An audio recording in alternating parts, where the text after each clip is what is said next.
নমস্কাৰ ষ্টুডিঅ'ত মই প্ৰিয়ংকা এতিয়াৰ পৰা ৰঙা ফিটাৰ মেৰ পিছত নাথাকিব চৰকাৰী কাম-কাজ কিয়নো 1 ফেব্ৰুৱাৰীৰ পৰা আৰম্ভ হ'ব ফাইল নিষ্পত্তিৰ কাম মিছন সদ্ভাৱনাৰ জৰিয়তে ফাইল নিষ্পত্তিৰ কাম কৰিবলৈ বিষয়া কৰ্মচাৰীয়ে বাৰ্তালাপ কৰিলে মুখ্যমন্ত্ৰী হিমন্ত বিশ্ব শৰ্মাই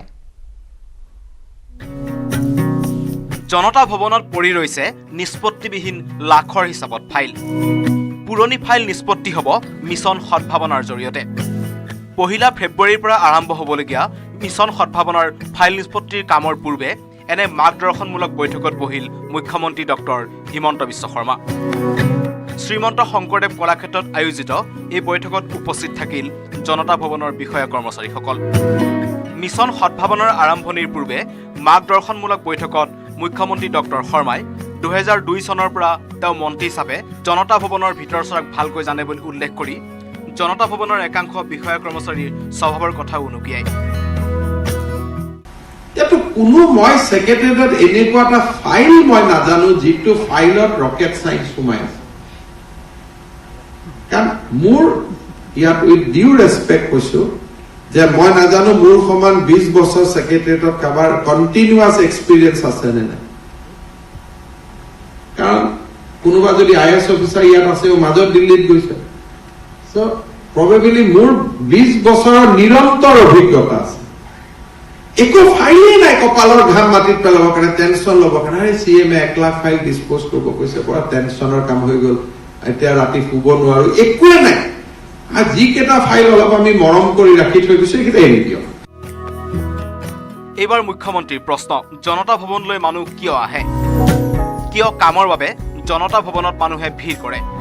কোন কোন বিভাগলৈ মানুহ বেছি আহে মুখ্যমন্ত্ৰীয়ে জনতা ভৱনৰ এইসকল বিষয়া কৰ্মচাৰীক সন্মুখত বহুৱাই লৈ ক'লে মুখ্যমন্ত্ৰীৰ মতে 1985 চনৰ আগলৈকে জনতা ভৱনলৈ মানুহ বেছি নাহিছিল 1985 চনৰ পিছৰ পৰাহে জনতা ভৱনলৈ মানুহ আহিবলগীয়া হৈছে পিছে কোন কোন মানুহে ৰাইজৰ কাম কৰি দিম বুলি টকা তুলি দূৰণিৰ পৰা জনতা ভৱনলৈ আহে ইয়াৰ ব্যাখ্যাও জনতা ভৱনৰ বিষয়া কৰ্মচাৰীৰ আগত দিলে মুখ্যমন্ত্ৰীয়ে মাটিৰ পেন্ডিং কাম নিষ্পত্তি কৰাৰ বাবে আৰম্ভ কৰা মিছন বসুন্ধৰাত প্ৰথম পৰ্যায়ত 8 লাখ লোকে আবেদন কৰা বুলি উল্লেখ কৰে মুখ্যমন্ত্ৰীয়ে মুখ্যমন্ত্ৰীৰ দাবী সিস্টেমৰ ভয়ত এই 8 লাখ মানুহে কাম নিষ্পত্তিৰ বাবে আগবাঢ়ি অহা নাছিল মিছন বসুন্ধৰা আৰম্ভ কৰিছিল জেনাৰেলি আমাৰ হলত আমি চিন্তা কৰিছিল যে উইল গেট 2 লাখ এপ্লিকেশন আমি যেতেই আৰম্ভ কৰিছিল 2000 অফিচাৰে কৈছিল স্যাৰ 2 লাখ নহয় 3 লাখ আহিব কোনোবা আৰু অলপ চৰকাৰখনৰ ক্লোজৰ পৰা জানে 4 লাখ আহিব But that was the thumb rule कि 4 লাখৰ ওপৰত আহিব বুলি কোনো প্ৰেডিক্ট কৰা নাছিল আলটিমেটলি মিছন বসুন্ধৰাত কিমান আহিল 8 লাখ তাৰমানে 8 লাখ মানুহে চৰকাৰৰ ভয়তে কামবোৰ কৰিব যোৱা নাছিল আৰু এই কামবোৰ একো কাম নহয় কাৰোবাৰ মোবাইলৰ নম্বৰটো চেঞ্জ কৰা কাৰোবাৰ নিজৰ নামৰ উপাধিটো চেঞ্জ কৰা কাৰোবাৰ দেউতাকৰ মাটিৰ পট্টাখন নিজৰ নামত কৰা কাৰোবাৰ ভায়েক ককায়েকৰ নামত থকা পট্টাখন ফালি লোৱা যিবিলাক নৰ্মেল গভৰ্ণমেণ্ট কাম এপ্লিকেশন এখন দিলে 3 মাহ পিছত হ'ব লাগে মিছন বসুন্ধৰাৰ দৰে এতিয়া জনতা ভৱনত পেন্ডিং হৈ থকা ফাইলসমূহ নিষ্পত্তি কৰাৰ বাবে 1 ফেব্ৰুৱাৰীৰ পৰা আৰম্ভ হ'ব কাম ইয়াৰ পূৰ্বে 25 জানুৱাৰীত জনতা ভৱনত কৰ্মৰত আইএএছ আৰু এসিএছ সকলৰ সৈতে এক বৈঠকত বহিব মুখ্যমন্ত্ৰী একেদৰে 27 জানুৱাৰীত ৰৈ যোৱা জনতা ভৱনৰ বিষয়া কৰ্মচাৰী সকলোৰে আন এক বৈঠকত বহিব মুখ্যমন্ত্ৰী মুখ্য সচিবৰ পৰা আৰম্ভ কৰি অন্যান্য বিষয়াসকলে প্ৰতিদিনত 2000 কৈ ফাইল নিষ্পত্তি কৰাৰ পৰামৰ্শ দিলে মুখ্যমন্ত্ৰীয়ে বহুত বিলাক ফাইল এনেই জমা হৈ আছে আৰু বহুত বিলাক ফাইল আমি ডিসপোজ কৰিব পাৰো Now, revenue department যদি আমি চাওঁ land allocationৰ হাজাৰটা ফাইল তাতে আছে we don't have to process files এখন মাত্ৰ লিষ্ট বনাব লাগে এখন চাৰ্ট বনাব লাগে অমুক জায়গাত অমুকে মাটি বিচাৰিছে এলএসএ ৰিকমেন্ডেশন yes অমুক yes ঠিক why we have to process file for single case একে দিনাই 2000 ফাইলৰ লিষ্ট এখন কেবিনেটত লৈ যাম একে দিনাই 2000ক আমি এলট কৰি দিম বা এলট নকৰো and finish 2000 ফাইল কাম খতম হৈ গ'ল বিষয়া কৰ্মচাৰীক উদ্দেশ্যি মুখ্যমন্ত্ৰী শৰ্মাই ক'লে মই হাৰাশাস্তি কৰা বুলি নাভাবিব ইয়াৰ ৰাইজৰ কাম আপোনালোকে কৰক আপোনালোকক মই আগতীয়াকৈ কথাখিনি ক'বৰ কাৰণে মাতিলো so that nobody feel harassed এইখন কি CM আহিলা মানে এনেকৈ কাম কৰাই আছে প্লিজ ইয়াত মোৰ এটাও ফাইল নাই মোৰ একো ফাইল নাই so we have to work for our own people ইয়াত কোনেও we should not feel harassed because ভগৱানে এইটো সুযোগ কাকো নিদিয়ে you have been chosen for this আপোনালোকক এইটো সময়ত এই দিনাখনতে আপোনালোকে চাকৰি কৰি আছে কাৰণ ভগৱানে আপোনালোকক এই কামটো আপোনালোকৰ হাতেদি হওক বুলিয়ে আপোনালোকক এদিন সেক্ৰেটাৰিয়েটত 1 লাখ এপ্লিকেশনৰ মাজত আপোনালোকক চাকৰি কেটা কৰি দিছে জনতা ভৱনৰ পৰিৱেশ সুস্থ আৰু স্বাস্থ্যসন্মত কৰাত গুৰুত্ব দি মুখ্যমন্ত্ৰীয়ে ক'লে 11 মেৰ পৰা ই অফিচৰ কাম আৰম্ভ হ'ব 2023ৰ 10 মেৰ ভিতৰত সম্পূৰ্ণ হৈ উঠিব ই অফিচ বিজু কুমাৰ ডেকাৰ report news 18 Assam north east চৰকাৰৰ কামকাজত মুঠেও সন্তুষ্ট নহয় বিৰোধী শিবিৰ বিশেষকৈ বিহপুৰীয়াৰ বিজেপি বিধায়ক অমিয় কুমাৰ ভূঞাই আৰক্ষী বিষয়াক ফোনযোগে দিয়া ধমক আৰু মুখ্যমন্ত্ৰীয়ে নগাঁৱৰ উপায়ুক্তক দিয়া ধমকক লৈ সোমবাৰে সৰব হোৱা দেখা গ'ল বিৰোধী কংগ্ৰেছক অৱশ্যে কংগ্ৰেছকো প্ৰত্যুত্তৰ দিলে মুখ্যমন্ত্ৰী ডক্টৰ হিমন্ত বিশ্ব শৰ্মাই মুখ্যমন্ত্ৰী ৰবিন হুডৰ দৰে কাম কৰিছে মুখ্যমন্ত্ৰীয়ে এই অভিযোগ বৰপেটাৰ কংগ্ৰেছী সাংসদ আব্দুল খালেকৰ নগাঁৱত মঙলবাৰে মুখ্যমন্ত্ৰীগৰাকীৰ বাবে আন যান-বাহন দীৰ্ঘ সময় আবদ্ধ কৰি ৰখাক লৈ উপায়ুক্তক ধমক দিছিল মুখ্যমন্ত্ৰী ডক্টৰ হিমন্ত বিশ্ব শৰ্মাই ইয়াকে লৈ বিৰোধী সাংসদগৰাকীয়ে মুখ্যমন্ত্ৰীক আখ্যা দিলে ৰবিন হুড বুলি মুখ্যমন্ত্ৰী মহোদয় তেখেতৰ কাৰণে নিজৰ কাৰণে ভিৰভাৰ বিচৰা নাই ট্ৰাফিক জাম বিচৰা নাই এইটো আদৰণীয় পদক্ষেপ কিন্তু একে সময়তে চৰকাৰী বিষয়াক কথাৰ প্ৰতি ৰাজহুৱাভাৱে ধমকি দিয়াটো মই ভাবোঁ যে নিন্দনীয় কথা কাৰণ এই ধৰণৰ এইটো ৰবিন হুড টাইপ ইমেজ সৃষ্টি কৰি নিজৰ হিৰো ইমেজ বনাব পাৰে কিন্তু প্ৰশাসনে এইটো সহায় নকৰে মুখ্যমন্ত্ৰী মহোদয় যদি ফাইলত কাৰা নিৰ্দেশ দিলেহেঁতেন মই ভাবোঁ তেখেতে নাটক কৰিব লগা নহ'লহেঁতেন লগে লগে আব্দুল খালেকক প্ৰত্যুত্তৰ দিলে মুখ্যমন্ত্ৰী শৰ্মাই মই কৈছো মোক VIP বনাব নালাগে তাত বেলেগৰ কি আপত্তি থাকিব পাৰে এনেকৈ কৰিলে ময়ে ক'ব লাগিব মোৰ কাৰণে 1 ঘণ্টা গাড়ী ৰখাই দিয়ক বুলি হয় না কিছুমানে কৈ আছে IS IPS অফিচাৰ গালি পাৰিব নালাগে মানে পিয়নক পাৰিব পাৰে ISক গালি পাৰিব নোৱাৰে এইবিলাক কি ধৰণৰ মেণ্টেলিটি সব যোনে বেয়া কাম কৰিব আমাকো পাব্লিকে গালি দিব নহয় এই বিষয়টোৰ উপৰিও সোমবাৰে সাংসদ খালেক আৰু প্ৰদেশ কংগ্ৰেছৰ সভাপতি ভূপেন বৰাক সৰব হোৱা দেখা গ'ল বিহপুৰীয়াৰ বিধায়ক ডক্টৰ অমিয় ভূঞাৰ প্ৰসংগটো অমিয় ভূঞাই কৰ্তব্যৰত আৰক্ষী বিষয়াক ফোনযোগে দিয়া ধমক সন্দৰ্ভত আৰক্ষী সঞ্চালক প্ৰধান ভাস্কৰজ্যোতি মহন্তকো সাক্ষাৎ কৰিলে ভূপেন বৰাই সাংসদ আব্দুল খালেক আৰু ভূপেন বৰাৰ দাবী শাস্তিমূলক ব্যৱস্থা ল'ব লাগে অমিয় ভূঞাৰ ওপৰত জুনমণি ৰাভাই পাব লাগে পদোন্নতি কিন্তু পুলিচৰ কামত অবৈধ হস্তক্ষেপ হয় নহয় গতিকে এই ক্ষেত্ৰত তেখেতক বিষয়টো আমি গুৰুত্বভাৱে ল'ব কাৰণে আৰু আসল বিধি যদি মানি চলিছে সেই বিধি মানি চলা বিষয়াসকলক সুৰক্ষা দিয়াৰ ক্ষেত্ৰত এটা সবল নেতৃত্ব তেখেতে দিব বুলি আমি আশা প্ৰকাশ কৰিছোঁ আৰু মুখ্যমন্ত্ৰী মহোদয়ক তেতিয়া মই আকৌ কৈছোঁ তেতিয়াহে ধন্যবাদ জনাম যদি জুনমণি ৰাভাক শীঘ্ৰেই পদোন্নতি দিয়ে অমিয় ভূঞাক লৈ হোৱা এই বিতৰ্কক লৈও মন্তব্য আগবঢ়ালে মুখ্যমন্ত্ৰীয়ে অমিয় ভূঞাক ক্লিন চিট মুখ্যমন্ত্ৰীয়ে বিধায়কৰে হোৱা কথা বতৰা আৰক্ষীয়ে ৰেকৰ্ডিং কৰি সাংবাদিকক দিয়াক লৈ অসন্তুষ্ট মুখ্যমন্ত্ৰীয়ে ক'লে ফোন টেপিং অপৰাধ এইটো যিজন চৰকাৰী কৰ্মচাৰীয়ে ফোন ৰেকৰ্ডিং কৰি আছে এইটো এটা ইলিগেল কাম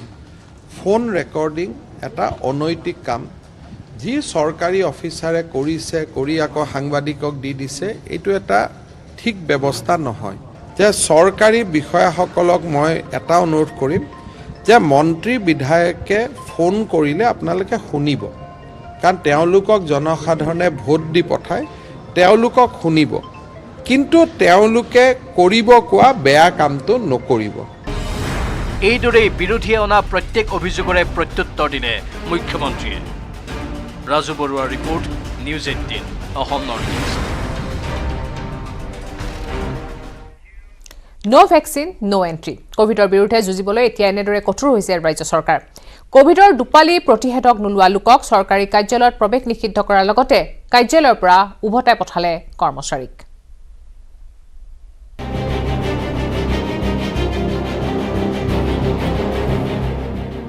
ভেকচিন নো এন্ট্ৰি ভেকচিন নোলোৱা লোকক চৰকাৰী কাৰ্যালয়ত প্ৰৱেশ নিষেধ ভেকচিন নোলোৱা 5 জন লোকক জনতা ভৱনৰ পৰা উভতাই পঠালে কৰ্তৃপক্ষই উভতাই দিছোঁ যদি তেখেতলোকে 2 পালি ভেকচিন লোৱা নাছিলে দুটাকৈ ভেকচিন নোলোৱা লোকসকলৰ বিৰুদ্ধে কঠোৰ হৈ পৰিছে ৰাজ্য চৰকাৰ যে হোটেল ৰেষ্টুৰেণ্ট চিনেমা হল ক'তো চৰকাৰী কাৰ্যালয় ক'তো নন ভেকচিনেটেড মানুহ আহিব নোৱাৰিব সোমবাৰৰ পৰা 2 পালি ভেকচিন নোলোৱা লোকক চৰকাৰী কাৰ্যালয়ত প্ৰৱেশ নিষেধ কৰিছে ৰাজ্য চৰকাৰে এয়া সোমবাৰৰ জনতা ভৱনৰ দৃশ্য দুপালি ভেকচিন নোলোৱা বিষয়া কৰ্মচাৰীক জনতা ভৱনত প্ৰৱেশৰ ক্ষেত্ৰত বাধা প্ৰদান কৰা হৈছে জনতা ভৱনত প্ৰৱেশৰ পূৰ্বে পঞ্জীয়ন কৰা হৈছে কৰ্মচাৰীৰ নাম তাৰ পিছত দুইটাকৈ প্ৰতিষেধক লোৱা লোককহে প্ৰৱেশ কৰিবলৈ দিয়া হৈছে জনতা ভৱনৰ ভিতৰত 2 পালি ভেকচিন লৈছোঁ কিন্তু কাগজটো যে নাই মই সেইটো কাৰণে মানে প্ৰমাণটো নোহোৱাৰ কাৰণে আজি সোমাব দিয়া নাই সেইটোৱে আৰু কোনোবাই যদি দেখুৱাব পৰা নাই ভেকচিন লোৱা প্ৰমাণপত্ৰ আন কোনো কৰ্মচাৰীৰ সময় হোৱা নাই দ্বিতীয় পালি প্ৰতিষেধক লোৱাৰ এপালি ল'লে ইটো পালি নেক্সট পালি টাইম হোৱা নাই তেখেতলোকে আমাক অনুৰোধ কৰিছে যে আমি টাইম হ'লে নিশ্চয় ল'ম সেইকেইজন মানুহ আমি আকৌ নেক্সট পঠিয়াই দিছোঁ নেক্সট ড'জটো আহি পোৱা নাই কাৰণে গতিকে ল'ব তেখেতলোকে নিশ্চয় আৰু যিখিনি মানুহে একেবাৰে লোৱা নাই আমিতো উভতাই পঠিয়াইছোঁ কিমানজন উভতাই পঠাইছে এনেকৈ এপালিও নোলোৱাকৈ এনেকুৱা আছে নেকি এপালি নোলোৱা নাই চব এপালি লোৱা আছে এপালি নোলোৱা আমি পোৱাই নাই এপালি লৈছে সেইবিলাককো আমি উভতাই পঠিয়াইছোঁ চৰকাৰী কৰ্মচাৰীয়ে 2টা ভেকচিন নোলোৱাৰ বাবে কাৰ্যালয়ত অনুপস্থিতিৰ বাবে কৰ্তন হ'ব ছুটি শেষ হ'লে কৰ্তন হ'ব দৰমহা Hirakjyoti Malakar report news 18 Assam north east status symbol হ'ব নোৱাৰে পিএছঅ পুনৰবাৰ স্পষ্ট কৰি দিলে মুখ্যমন্ত্ৰী হিমন্ত বিশ্ব শৰ্মাই জনতা আৰু জনৰ প্ৰতিনিধিৰ মাজত পাৰ্থক্য ৰাখিবলৈ পিএছঅ লাগে বুলি যুক্তি দিয়া মৰিগাঁৱৰ বিধায়ক ৰমাকান্ত দেউৰীক উত্তৰ দিলে স্বয়ং মুখ্যমন্ত্ৰীয়ে বিধায়কবৰ্গক পিএছঅ প্ৰত্যাহাৰ কৰিবলৈ অনুৰোধ মুখ্যমন্ত্ৰীৰ আহ্বানৰ প্ৰতি সঁহাৰি জনাই শাসকীয় বিজেপিৰ বহুকেইজন জনপ্ৰতিনিধিয়ে পিএছঅ প্ৰত্যাহাৰ কৰিবলৈ আগবাঢ়ি আহিছিল মুখ্যমন্ত্ৰীৰ এই আহ্বানক বিৰোধী কংগ্ৰেছে সমালোচনা কৰিছিল ইয়াৰ মাজতে দেওবাৰে শাসকীয় পক্ষৰ বিধায়ক বিতৰ্কিত ৰমাকান্ত দেউৰীয়ে দিলে যুক্তি মৰিগাঁৱৰ বিধায়ক ৰমাকান্তই এৰিব বিচৰা নাই পিএছঅ ৰমাকান্তই ক'লে ৰাইজ আৰু জনপ্ৰতিনিধিৰ মাজত পাৰ্থক্য ক'ত পিএছঅ নাথাকিলে কেনেকৈ চিনিব জনপ্ৰতিনিধিক জনপ্ৰিয় বিধায়ক হ'লেও এই প্ৰতিনিধিজনৰ যিটো ষ্টেটাছ ৰাইজৰ প্ৰতিনিধি যিটো পাব লাগে সেইটো পোৱাটো যুক্তি ৰাইজৰ যদি প্ৰতিনিধিজন ৰাইজৰ লগত একেলগে হয় তেতিয়া প্ৰতিনিধি বুলি চিহ্নটো আৰু মৰ্যাদা ক'ত থাকিব মৰ্যাদা নাথাকিব দেখোন বাই চান্সৰ লাইচেঞ্চ নাই ধৰি ল'লোঁ কেতিয়াবা যদি অঘটন ঘটে তেতিয়া কি ক'ব তেতিয়া ক'ব পিএছঅ নাথাকা কাৰণে হ'ল মৰিগয়া বিধায়ক ৰমাকান্ত দেউৰীৰ এই যুক্তি সন্দৰ্ভত সোমবাৰে মুখ্যমন্ত্ৰী হিমন্ত বিশ্ব শৰ্মাই কৰিলে প্ৰতিক্ৰিয়া মুখ্যমন্ত্ৰীয়ে ক'লে নিৰাপত্তাৰ শংকাৰ ভিত্তিত বিধায়কে পাব পিএছঅ কিন্তু পিএছঅ কাৰো ষ্টেটাছ চিম্বল হ'ব নোৱাৰে পিএছঅ বিধায়কৰ লগত যিখিনি থাকিব লাগে থাকিব কিন্তু ষ্টেটাছৰ কাৰণে কোনেও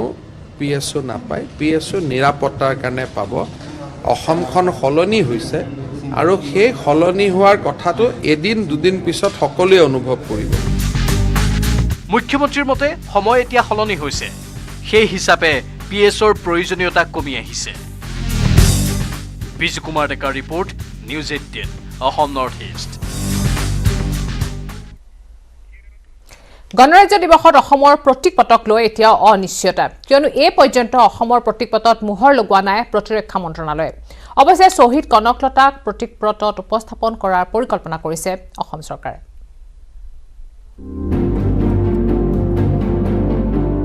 1942 চনৰ 20 ছেপ্টেম্বৰত জাতীয় কংগ্ৰেছৰ মৃত্যুবাহিনীক নেতৃত্ব প্ৰদান কৰি গহপুৰৰ স্থানীয় থানাত পতাকা উত্তোলন কৰিব ধৰোঁতেই পুলিচৰ গুলীত মৃত্যুক সাৱটি লৈছিল কনকলতা বৰুৱাই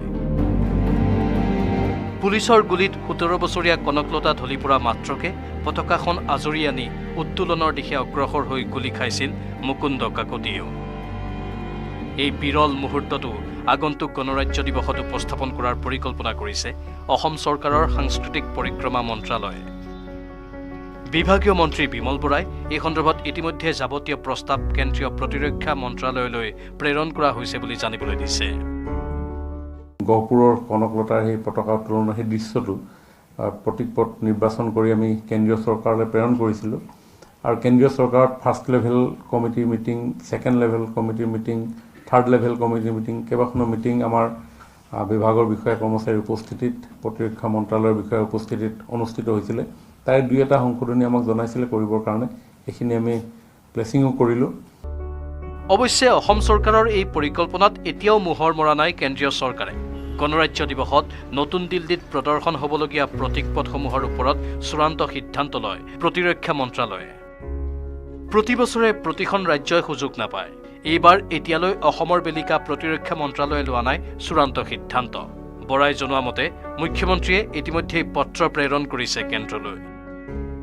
আমাৰ মুখ্যমন্ত্ৰী মহোদয় ইতিমধ্যে কেন্দ্ৰীয় চৰকাৰৰ প্ৰতিৰক্ষা মন্ত্ৰালয়লৈ মন্ত্ৰীলৈ মাননীয় মন্ত্ৰী ৰাজনাথ সিং ডাঙৰীয়ালৈ ডিঅ' লেটাৰো আমি লিখিছোঁ এই ক্ষেত্ৰত, যাতে আমাৰ প্ৰতিপদ অন্তৰ্ভুক্ত কৰিব পাৰে। তেওঁলোকে বিবেচনা কৰিলে যদি তেওঁলোকে জনায় নিশ্চয় আমি সময়মতে উপস্থাপন কৰিবৰ কাৰণে আমাৰ ফালৰ পৰা আমি সকলো ৰেডি হৈ আছোঁ। ইফালে কনকলতা বৰুৱা আৰু মুকুন্দ কাকতিৰ বিৰল সাহসিকতা আৰু দেশপ্ৰেমৰ কথা এনেদৰে প্ৰদৰ্শনৰ সম্ভাৱনাৰ উমান পাই উৎফুল্লিত হৈ পৰিছে গহপুৰ বৰঙাবাৰীবাসী। বৰ ভাল লাগিছে। আমি গহপুৰবাসী ৰাইজ অতি উৎফুল্লিত হৈছোঁ, যিহেতু অসমৰ প্ৰতীকপটবোৰ যেতিয়া দিল্লীলৈ যায়, আমাৰ আজি গহপুৰৰ আজি কনকলতা গণৰাজ্যত 42 গণৰাজ্যত যে শ্বহীদ হৈছিলে, আজি কনকলতা যেতিয়া প্ৰতীকীত তাত যাব, আমি সদৌ গহপুৰ ৰাইজৰ হৈ উৎফুল্লিত হৈছোঁ আৰু অশেষ ধন্যবাদ জনাইছোঁ। গহপুৰৰ পৰা পলাশ ফুকনৰ সহযোগত news desk, news 18 Assam north east.